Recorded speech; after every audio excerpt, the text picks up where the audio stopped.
श्री वाराहिदेवी द्वादशनामावळि। ॐ श्री पञ्चम्यै नमः। ॐ श्री दण्डनाथायै नमः। ॐ श्री संकेतायै नमः। ॐ श्री समयेश्वर्यै नमः।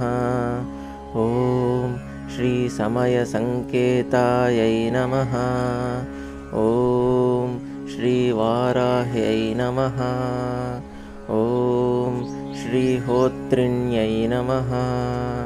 ॐ श्री शिवायै नमः। ॐ श्री वार्ताళ్यै नमः। ॐ श्री महासेनायै नमः। ॐ श्री आज्ञाचक्रेश्वर्यै नमः। ॐ श्री अरिघ्नै नमः। इति श्री वाराहिदेवी द्वादशनामावळि सम्पूर्णम्।